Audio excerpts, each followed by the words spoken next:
દિનેશ વાલજીભાઈ પટેલ છે, મૂળ ગામ ધર્મેડા કંપા, રહેવાસી વડોદરા. અત્યારે હું મારા દીકરા જયના લગ્નની જાન હું અત્યારે ટ્રેક્ટરમાં લઈ જવાનો છું.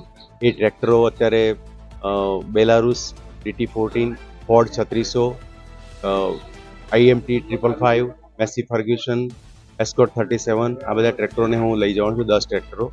અને એક મારા પિતાશ્રીને ટ્રેક્ટરો માટે પહેલેથી લગાવ હતો, એટલે બાને અમને બી ઇન્સ્પિરેશન મળ્યું કે ભાઈ ટ્રેક્ટરમાં જાન કાઢીએ અને ખેડૂતોની અને એક વિરાસત આપણે જાળવી રાખીએ.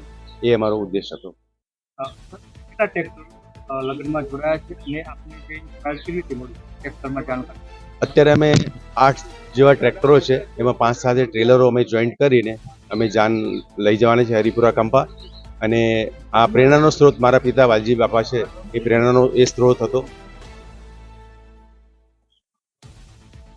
મારો દીકરો જે ઓસ્ટ્રેલિયા મેલબર્ન છે, એ ત્યાં હોવા છતાં પણ એને બી એવું લાગ્યું કે પપ્પા આપણે ક્યાંક યુનિક વેથી કરીએ.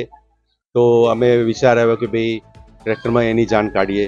તો એવી રીતે અમે એક પણ અલગ આવે કે લોકોને ખર્ચ પણ બચી શકે, એ પણ અમે એક ફાયદો થાય. આજના જમાનામાં લોકો જે મોટા મોટા મોટી ગાડીઓ લઈને આવે છે ન કરતા ટ્રેક્ટરમાં કેમ જાણકારી?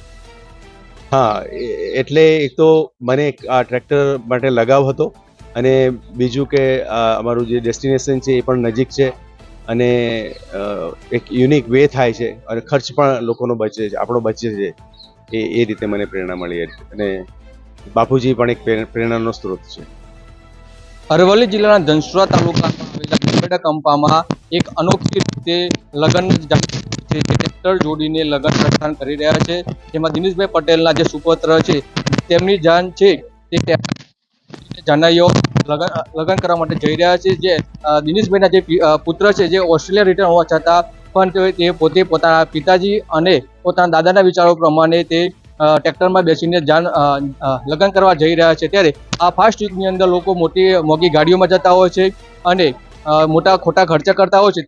તે તમામ પ્રકારનો એવોઇડ કરી અને આજે દિનેશભાઈના પુત્ર છે તે હાલ પોતાના ટ્રેક્ટરની અંદર જાન કાઢી રહ્યા છે. સીધી વાત કરીશું. આપને જે ટ્રેક્ટર માટે બેસીને જે લગ્ન કરવાનો વિચાર આવ્યો, એ ક્યાંથી આવ્યો? અને એના લીધે મેં એક નવું મિશન, એક નવું ટ્રાય કર્યું કે આપણા ઇન્ડિયામાં 60% વધુ આપણે ખેડૂત છીએ, તો આપણે એક નવું કંઈક સ્ટાર્ટ કરીએ.